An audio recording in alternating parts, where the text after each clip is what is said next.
Hi, Shamir.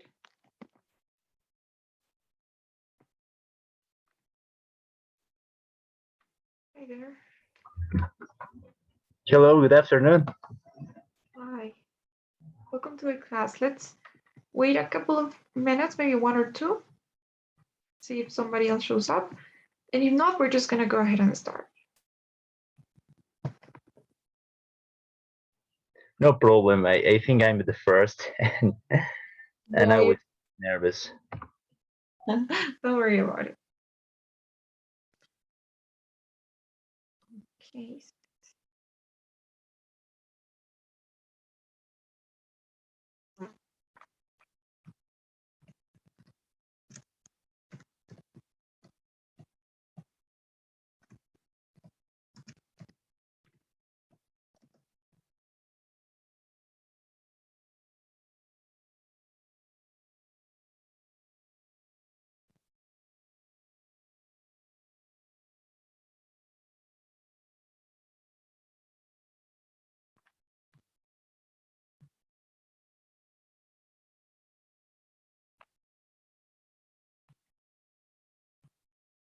Okay. And there's supposed to be 4 people in this class, so. Okay, well, anyways, I think you can get started. Maybe it's because usually you will have class at 6, and right now it's, I mean, today we're having it at 5:30 because it's the intro one. We don't know. Okay.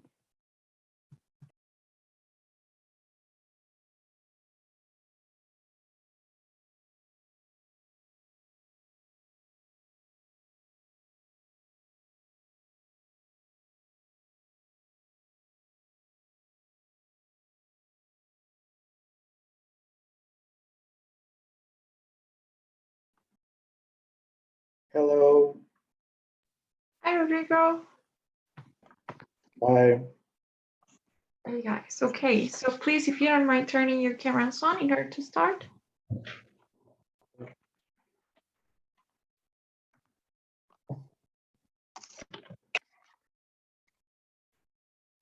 Okay.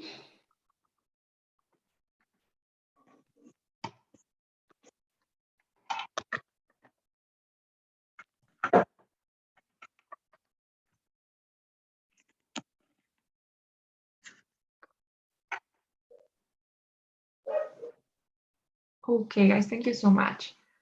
So first of all, I gotta say I'm sorry for my mask. I'm gonna have to keep it on only for this week. I know it might be looking a little bit weird, but I'm gonna have to keep it on just for this week. Okay. So okay. So welcome to the class. First of all, thank you for being on time. We're just gonna go ahead and start, and if somebody shows up anyway, this class is gonna be recorded. So this is gonna be the TOEFL preparation course, as you might know, by Executive English. So I want to start by saying that this is one of the biggest programs that the Academy has. So it's mostly known for the TOEFL program, one of the strengths of this institute, we could say. So you can see here on my screen, more than 10,000 students have trusted us. So yeah, in reality, we've had a lot of students taking this course from different countries, nationalities, backgrounds, and for different purposes too. Okay, one of the first things that I need to say, unfortunately, is the Zoom policy that we have. So this comes from the administration, as you can see here. Right? It's not something really that I would mind that much. So the reason why I asked you guys to turn your cameras on, and I'm gonna be constantly reminding you to having your cameras on, is because one of the policies that we have here at Executive English. So we are really strong in the sense that a little bit tough that we ask you to turn your cameras on so that we can, have a better, just take a look at who's there and take that into account for attendance. So obviously, if for some reason you're not able to turn your camera on, maybe it's not working, maybe you're not at home yet, or I totally understand. That's okay. I'm just please gonna ask you to send me a text, maybe through the chat, through the Zoom chat, so that I can consider that for attendance. Okay. So I see we have somebody too, Fabricio. Hi there. Yes, I'm here. Hey, if you don't mind, whenever you're able to, please turn your camera on. Yes, one moment, please. Okay, no problem. So moving on. This is the schedule we're going to be handling. As you might know, you probably talked to Ruth, the coordinator of the program, maybe somebody else. But this is the schedule that we're going to be handling for the course. Classes are held from Tuesday to Fridays, every day from Tuesday to Friday at 6 p.m. Now, this is Bolivia time, by the way. So if you guys are with another time zone, then you need to be careful. This is 8 p.m. Bolivia time. Okay. As you may notice, I'm sorry, Rodrigo. I just said all right. Oh, okay. So yes, 8 p.m. I'm sorry, 6 p.m. And as you can see, we have no classes on Mondays. So this is the only exception that we do in order to introduce the course and tell you the details of it. So it's an exception, but usually Tuesday to Friday. And we have a total of 24 classes.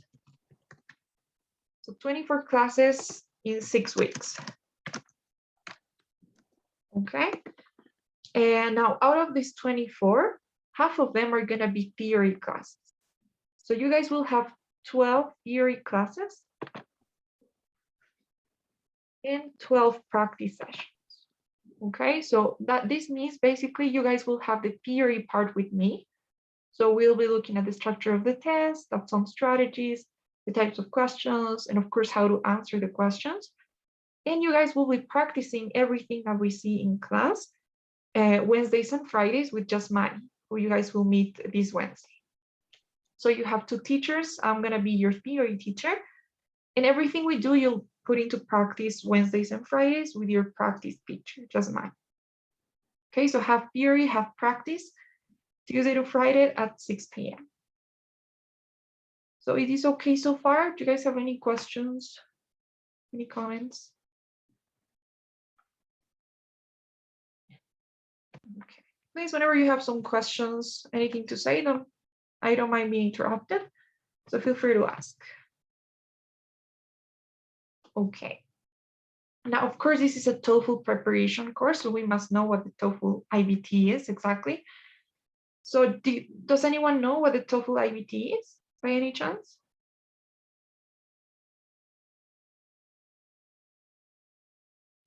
Yes, it's the home test for the TOEFL. Normally it's in a center, and the IBT is tested for the home test, I think. Okay, yeah, that's true, that's right. So this is the most common type of TOEFL. You're totally right, the IBT version. And in generally speaking, the TOEFL is an English test. It's a standardized English test, which means that it's kind of like the test that you take usually once a year. You are in your final process of learning. So when you're taking your last steps, maybe you have already achieved some fluency, or you have already maybe achieved the proficiency level. You usually take this test. So it's usually taken by ESL students, so students who learn English as a second language, and in order to either measure their English level or try to maybe get some valid certificate for it. It's a very common test taken pretty much everywhere. So no matter where you are, the TOEFL test is usually valid. So people take it to apply to maybe universities in Europe, in North America, of course, in South America, in Asia, different parts of the world. So yeah, it's one of the biggest English tests, along with the IELTS. Have you guys heard of the IELTS?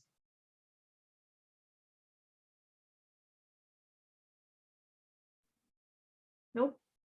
So the IELTS is, I'm sorry, Rodrigo, go ahead. Not so much. I haven't heard of IELTS, but I think it's held by ETS as well. Okay. So actually it's not held by the ETS, but there are other tests that are held by the ETS. So yeah, The IELTS is similar to the TOEFL in terms that it's used for the same purposes. So the differences are in terms of content. The content, the type, the test itself is different.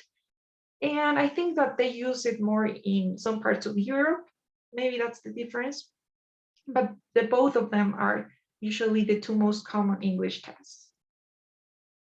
Now, as Rodrigo was saying earlier, the IBT is one of the versions of this test, because as big as it is, the TOEFL has different versions. Now, the IBT is usually the most common one, the one that people take the most. It means the internet-based test. So it's one that you take using a computer, basically. Now, there are other types of these tests, other versions. So for example, you got the PBT as well, which is the paper-based test. So as you might guess, the PBT is taken on paper. Now, usually people take the PBT only when they have like no access to internet. So this is taken in, I don't know, isolated areas. So that's why the IBT is the most common one, but there are more. I think that recently they have launched the TOEFL Essentials. So I don't know if you guys are updated on that part. That's another type of test. It's the TOEFL as well, but it's a different version. It's less academic. I think the content is a lot different. Timing is different. So it's a different type of test. It's not so used because it's less academic. So it's more to prove that you can like communicating daily speaking, not so much like this one, to apply for jobs or universities or stuff. So the thing is, what I think, to sum up, the TOEFL is a standardized test. TOEFL stands for Test of English as a Foreign Language. And the IBT is the most common version of this test. So it's the most useful one, we could say. And it's usually the one that people take the most. But you gotta be careful, because you need to make sure that this is actually the one that you need for whatever it is that you're taking this test for. So any questions here so far?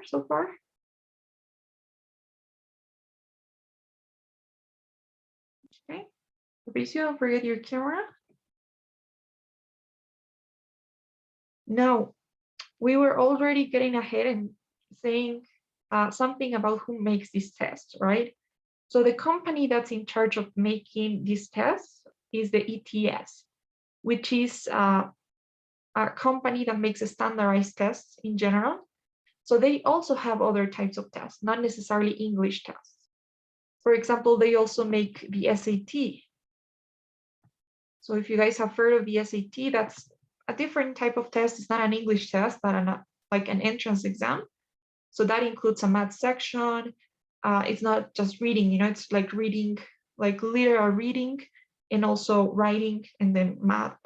So it's usually taken by native speakers in order to apply to college. So once you graduate from high school, you usually take the SAT in the US, and then you apply for college. They also are in charge of making the GRE, which is another test for master's degrees, I think. So they're a big company, basically. Now, what I would like to take a moment to say is that this TOEFL test is very special. So you cannot really register to take the test anywhere, okay? So the only way that you guys are gonna be able to register for the test is through the official ETS website. So you guys, if you want to register once you are ready to take it and you wanna set a date, then you need to go to the ETS website and you need to follow the steps that they ask you to complete. So here you have a guide. I think you also have like a tutorial on how to do this. So I suggest that you guys register with your ETS account. So you can go there, you can create your account if you don't have one already. So you sign up. I think here you have a tutorial so that you can create an account and register for the TOEFL IBT. It's 3 minutes long, so you can watch. So that's the only way through, okay? You cannot really do it in another way. You cannot register like, face-to-face, or you cannot go to a certain place where you can register or anything. You need to do it through here. You need to do the payment through the website as well. So that's really important for me to say, because sometimes there are some academies, some institutes that offer simulation tests, which is obviously not the same as the TOEFL itself, right? So that's completely different. So a simulation test is trying to simulate the real TOEFL, right? But if you guys want to register to take the TOEFL itself, then you need to go to the ETS website and follow those steps. Okay, so that's something I wanted to say. Now, once you're registering, you guys have two options. You can either take it at home right now. I think this is something new because of the pandemic thing. So you can decide to take it at home on your own computer, or you can go to a test center, So if there's one available, then you can go there and take it there. For example, here in Cochabamba, where I live, you got the ASB, okay, which is an international school, and they hold the TOEFL test. I think the CBA is also there. There may be more. I'm not really updated on that. But you have the option to choose once you're registering. Okay. So was that clear? Does it make sense? Yep.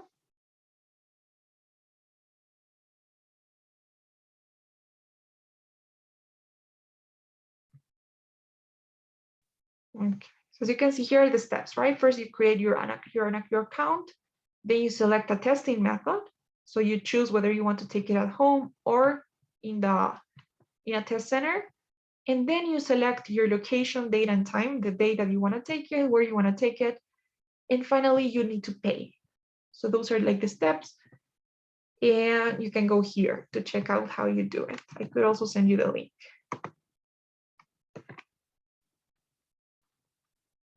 Okay, guys. So that's one thing. Finally, the reasons why people take this test. So since it's an English standardized test, most of the reasons are either academic or work related. So some people take it in order to apply to certain universities abroad.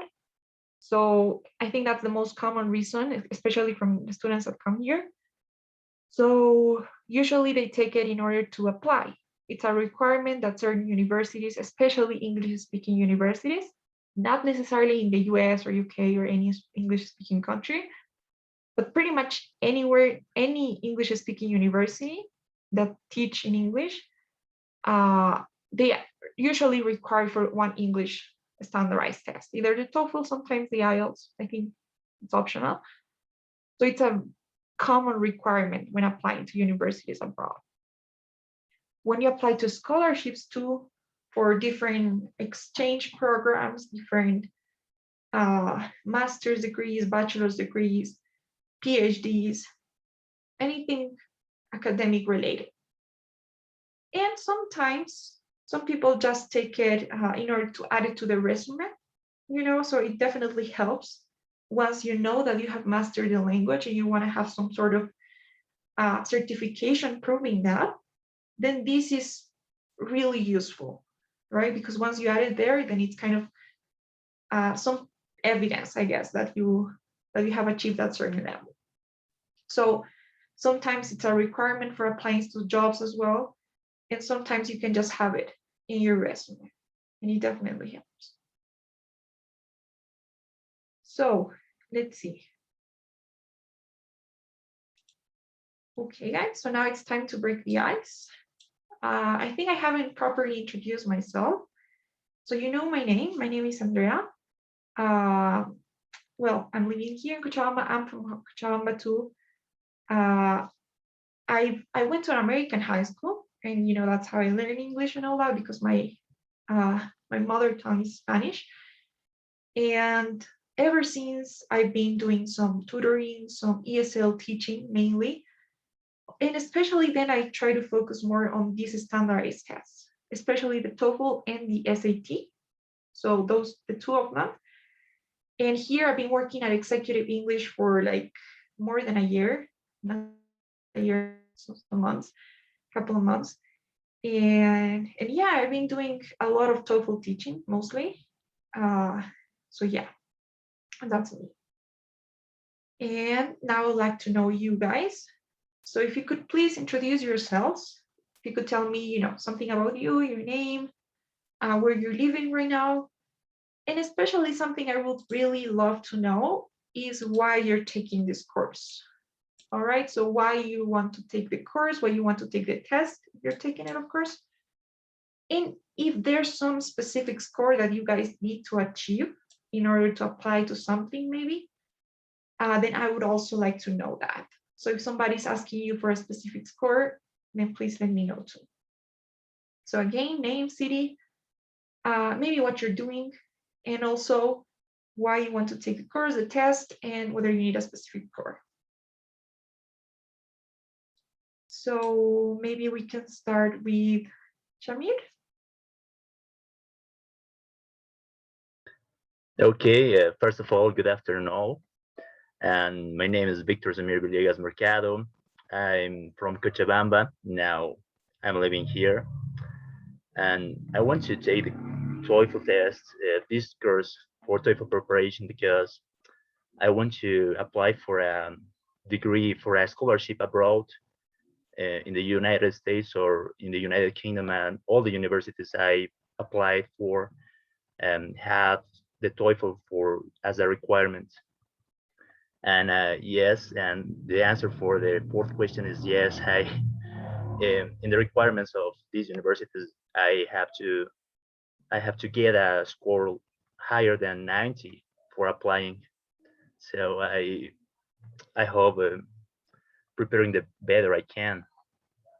Excuse me, preparing the best I can. So that's all, and I hope this will be a great experience for all.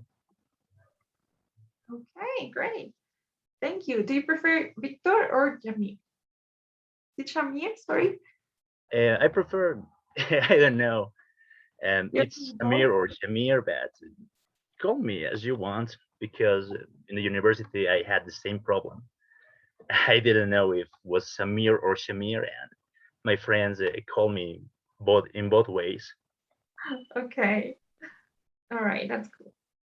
So thank you. You say you're applying, is it a master's degree, a bachelor's degree? A master's degree. All right. Do you know what you're going to be mastering in? Yeah, I'm applying for a master's degree in petroleum engineering. I studied that career in the university, and if to me it's very important, it's my passion, and I want to apply for that master's degree in the United States. It's one of her strengths, and in the United Kingdom that has many fields of petroleum and exploration, and is developing many age technology. Okay, wow, that's super cool. Thank you. So yeah, that would be great. It's definitely gonna open huge doors for you. Great. Okay. All right. So yes, let's hope. I hope that this course helps you get there, and I'm sure you can do it. 90, it's over 120, but I think you can. So good. Okay. So what about you, Rodrigo? What can you say? Yeah, my name is Rodrigo Zabalaga. I live here in Santa Cruz. I'm from Cochabamba. I'm taking this course to earn a score with the TOEFL over 100. So it's a little bit tough. I think I don't know how it is gonna be. It's my first time taking the TOEFL, and it's for a master's degree in finance in Europe. I'm applying to 4 universities in Switzerland, in Belgium, and in Portugal. So almost all of them request the TOEFL as one of the requirements. Yeah, and yeah, that's it. Okay, great, Rodrigo. So Europe, good. So yeah, 100 is, I mean, it's achievable. So yeah, we can work on that. And finally, last but not least, what about you, Fabri?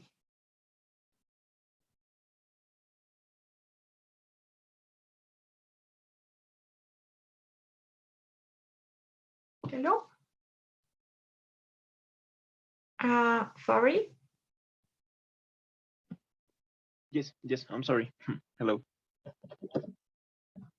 Okay, my name is Fabricio Burgos.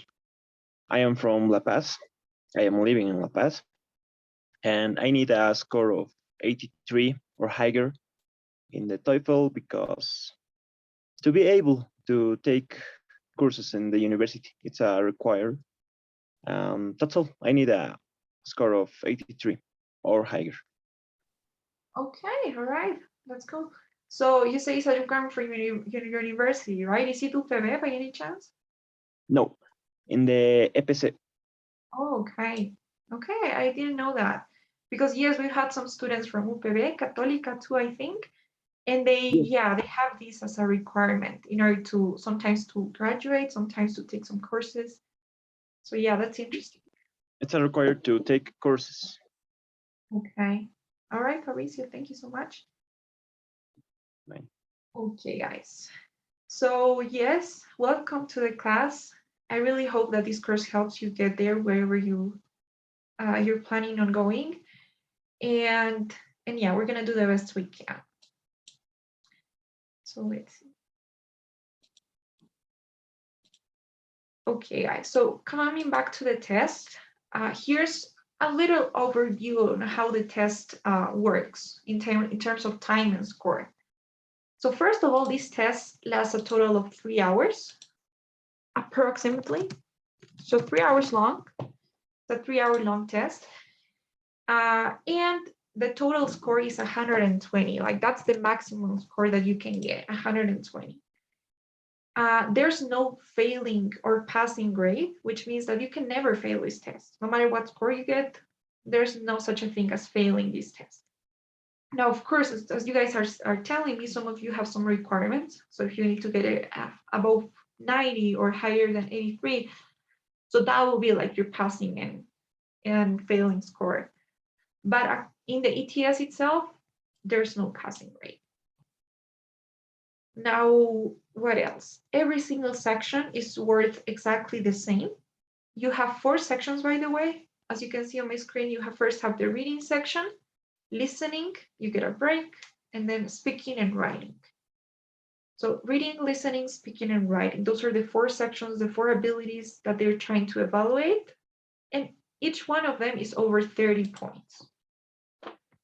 So that means, 30 times 4, that makes 120.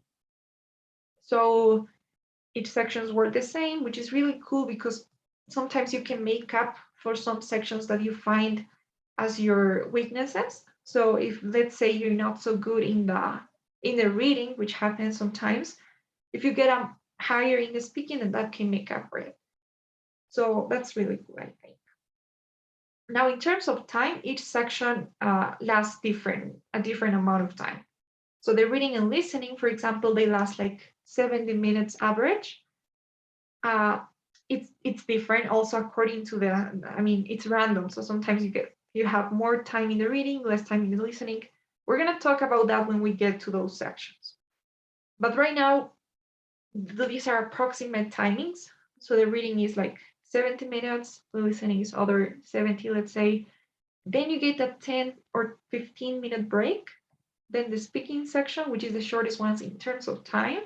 And finally, the writing one, which is like almost an hour. So that's kind of how it is. Okay. Every section is over 30. You can get a maximum score of 120. It lasts 3 hours. And of course, you get a break in between. So you're allowed to leave the room. If you're taking it at home, I think you're allowed to have a snack, drink some water. So that's kind of how it goes. Do you guys have any questions here?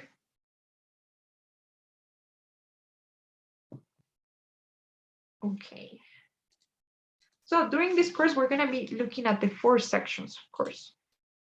And here's our calendar. This is how we're going to be organizing it. So you know that we have a total of 6 weeks. So every single week, we're going to be doing something different.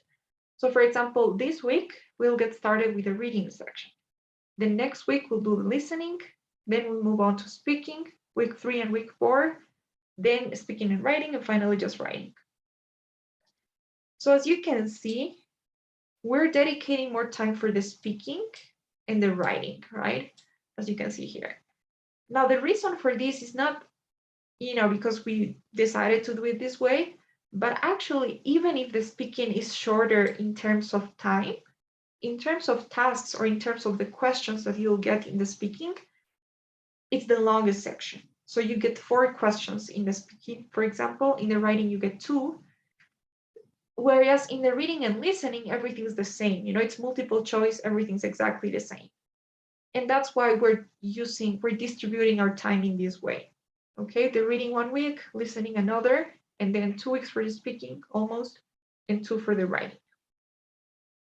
Okay, so that's how we're gonna be organizing our 6 weeks. You guys have questions about this? Okay. And finally, there's one more thing I gotta say, which is that along with this course, you have access to 12, 15-minute calls or meetings, I prefer to call them, in which we're gonna be practicing the speaking session specifically. Okay, so these are individual one-on-one meetings in which we practice the 4 questions in the speaking. So this is, I would say, really useful in order to practice, because with the speaking, you're gonna be practicing with just money too. But in order to do it more kind of customized or personalized for you guys, we have these sessions. So you have access to 12 of them. Each one lasts 15 minutes. They are super quick, so you need to be on time. And here you're gonna be having them with me. So we're gonna be working on the speaking and trying to make some progress. So I really recommend you guys book these sessions, because you need to book them on your own. Actually, Ruth, the coordinator of the program, is gonna send you a document where you're gonna find all the steps on how to book these sessions. It's actually quite easy. Okay, I could even show you, but I don't know if we have time to do that. So you're gonna have to do it through the website. So you need to go to the Executive English website. You're gonna have to create your account, and then you're gonna have to start booking a session.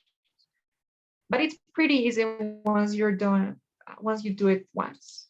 Okay, so I have my account so I can book them, but you guys need to create your own. And well, what I could say is don't worry too much about how to book the sessions right now. It's okay if you're not getting what I'm saying about how the process of booking these sessions, because you will have this document where everything's gonna be explained, I promise. So far, everything you need to know is that you have the option to take these speaking sessions, okay, in which you can practice the speaking. Each one lasts 15 minutes, and you have 12 of them available. Okay. So yes, is that okay? Is that part okay? Excuse me, I want to know if these speaking sessions are additional to the classes that we're having all days. Yeah, that's a great question. So yes, they are extra, they are additional to the group classes. So these are individual, and we offer them, it's like you don't have to pay or anything. You have access to them when you are when you buy the package or the program. I don't know how it works, but yes. So they're additional. Thank you. Any other questions?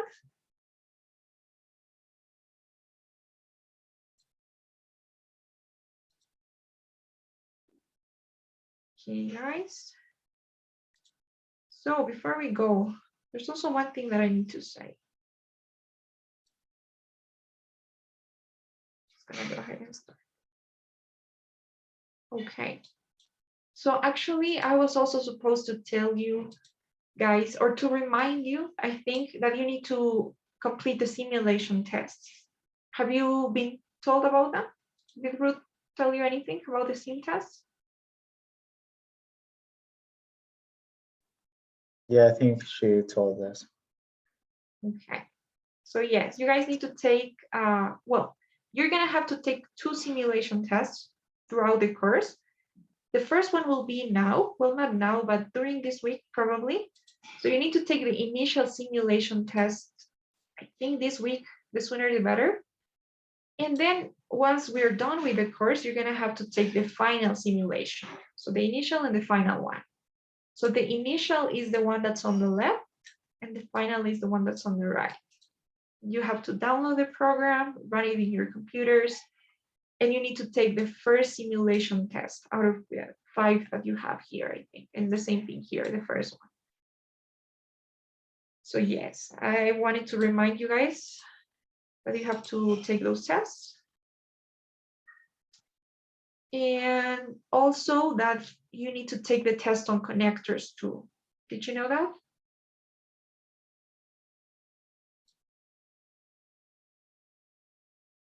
Sorry, what did you say? You're supposed to watch these videos on connectors and take a test. Okay. Did you know I thought that? something else. No, I didn't know. Okay. So, all right. I don't know if Ruth didn't tell you, then maybe not. Maybe I'm not updated. But I thought that you guys needed to take this test. So then maybe I'm not going to tell you anything right now. So I'll ask then. I'll ask Ruth. And anyways, she's going to let you know if you have to take it or not. So if she says that you have to take this test, then you need to, again, go to the same website, to this section here, Apoyo Académico. And you need to watch these videos. I'm sorry, Rodrigo, yes? Is Ruda our practice teacher or? Oh no, Ruth is the coordinator of the program. Oh, right. The practice teacher, we're gonna meet him or her on Thursday. No, Wednesday. Wednesday and Friday are classes. All right. Yes. His name is just Manny, by the way. So yes. Thank you. Okay, guys. So then what else? One more thing is every single class is gonna be recorded and uploaded in a YouTube channel. So you have access to that as well. So in case you're ever late to a class or I don't know, maybe you missed something, you wanna just review, catch up, then you can watch the recording videos. The link to the YouTube channel will be available in the description of the group, of the WhatsApp chat that we have.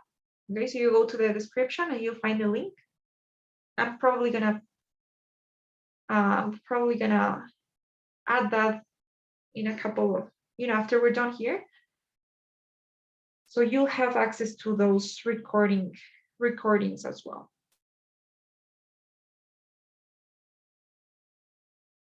And I think that's it. Now tell me if you have any questions, anything to say.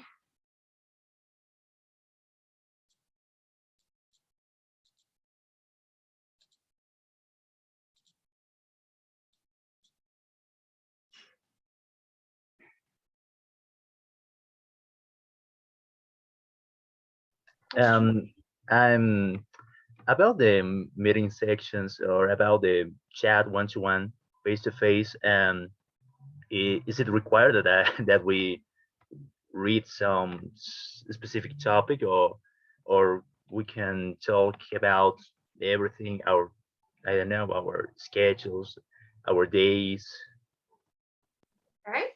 So good question. Actually, here in the speaking sessions, we're going to be focusing on the test. So we're going to be basically practicing the questions that you get in the test. So we're going to be working on the 4 questions because in the speaking you have 4. And we're going to be taking 3 sessions per question. So, session 1, 2, and 3, we're going to be practicing the first question. 4, 5, and 6, the second one, and so on. So it's going to be specifically for the, TOEFL oriented. So we're going to be practicing the speaking section, sorry. Okay. I've got a question. Which of the sections are the toughest, or which one? Which of the questions or sections? Sections. Well, that's a difficult question to answer. I would say it depends, definitely. I mean, if you want my opinion, what I would say is, well, of course it depends. Now, the easiest sessions to work on, that means the easiest sections to improve, or the quickest ones that you can work on, would be for me the speaking and writing, because of the fact that you get to produce your own response, so you don't have to like have a lot of vocabulary, maybe like in the reading, or have great listening skills. So in the speaking and writing, I mean, you're gonna have to answer some questions, summarize some things, but it's quite easy to work on those sections to practice. And even if your English isn't perfect, even if you don't have like an advanced level yet, you don't have such a wide vocabulary or anything, you can actually get a good score in the speaking and writing without those things, I would say. So to me, the speaking and writing are easiest to work on, quickest to improve. So I would say those are the easiest ones. Now the reading and listening, most people struggle with time. That's the thing with the reading, I'm not gonna lie. So most of the students end up running out of time, so they don't completely answer the 4 or 3 passages that you have in the reading. And that's what makes them, have a lower score. The listening, I mean, there's a part of the listening, which is, I would say, the easiest one in the whole test, where you have to listen to some conversations. It's quite easy. But there's another part of the listening when you have to listen to academic material, like lectures and stuff. And that's a bit tough because of the length of the lecture, because of the vocabulary being used, because of the questions themselves. So it definitely depends on the student, on the abilities of the student. But to me, the speaking and writing would be like the easiest to work on. So that's what I could say. Yeah, I forgot to tell you that in some of the universities that I am applying, they request to have a score of minimum 21 in each one of the sections. Okay, well, that's something there. Now that's the thing, right? I was telling you, the good thing is that since okay, we can go back. Since each section is worth the same, you can make up for the ones you're not so good at. So I was saying, and that's what I was going here.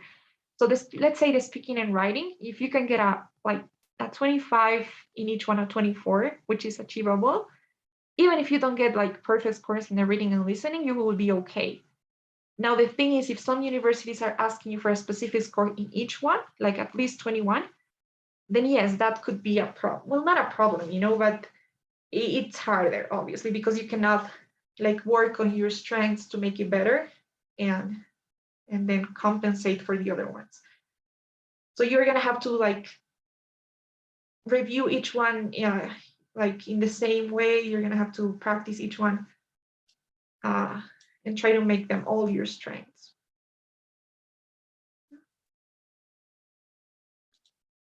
So yes.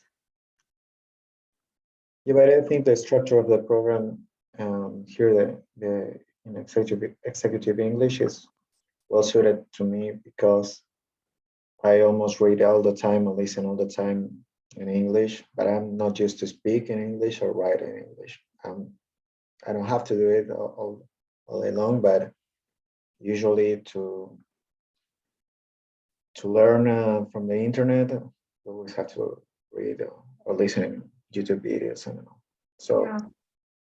I have to improve my speaking and my writing. So that's going to be okay. Okay, that's good then. Because speaking, yeah, the good thing about, yeah, you're totally right. Because honestly, the reading and listening, mostly it's about practice. Like in the reading, you need to practice working on the time pressure, reading quickly, answering quickly. It's practice, most of it. Then, of course, you need to have some strategies for the reading, for the questions. Same thing with the listening, it's mostly practice. Now, the speaking is also practice, but when you practice, you need somebody to give you some feedback. And that's exactly what we're going to be doing, especially during the speaking sessions. So when somebody gives you some feedback on how you're doing, what specific things you should be working on, then that helps improving the speaking. The same thing in the writing. Now in the writing, we are just going to be looking at the theory. Unfortunately, So you're gonna have to work with Jasmani on the writing, like trying to get him to give you some feedback on the writing, and that's gonna help as well. So yeah, in the practice sessions.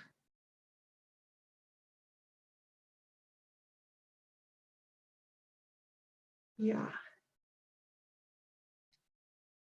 So anything else? Any other question, comment?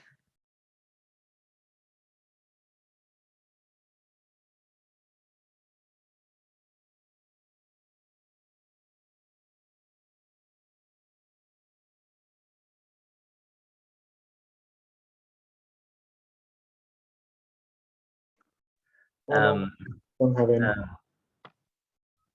Go ahead, man. No, I just said I don't have any questions.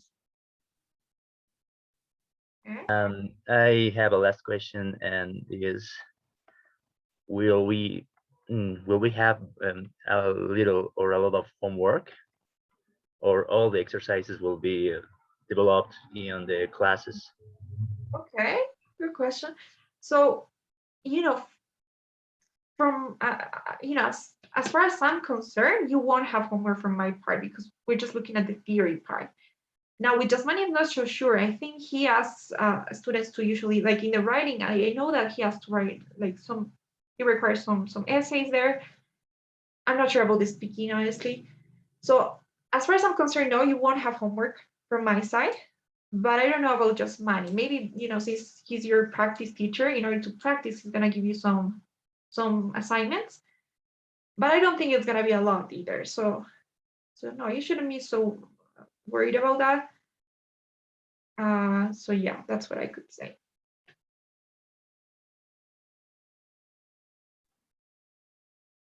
I got a question. I almost forgot. I haven't had the chance to ask Ruth or the other girl that was chatting with me. It's not related to the TOEFL. Actually, it's related to another exam that the universities are asking me to do. It's the GMAT. Do you make like a program to prepare for the GMAT or? Okay, so I think in executive English they don't have like a prep course for that specific test. At least as far as I know, they don't have one. So no. Okay.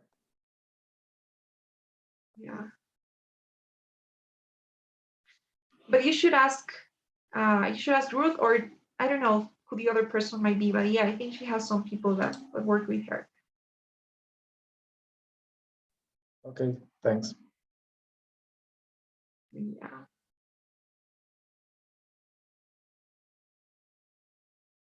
Guys.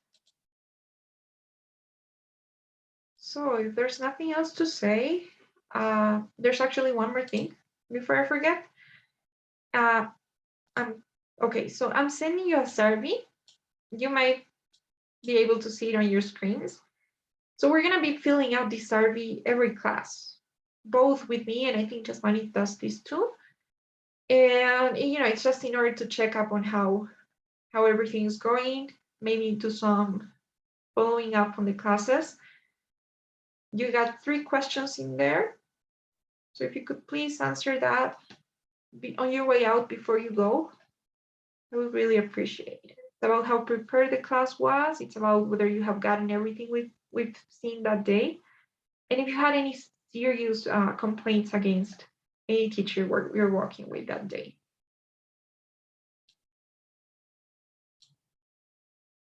Okay, guys, now I got your answers. All right, so then thank you so much for joining today. I'll be seeing you tomorrow, 6 p.m. Okay, thanks. Goodbye. Bye-bye, take care. See you tomorrow. Bye. Yeah. Nice to meet you. Thank you very much. Nice to meet you too, I'll guys. see you tomorrow. Yeah, nice to meet you. You. It was Bye. very clear, everything you explained. Thanks. Thank you. You.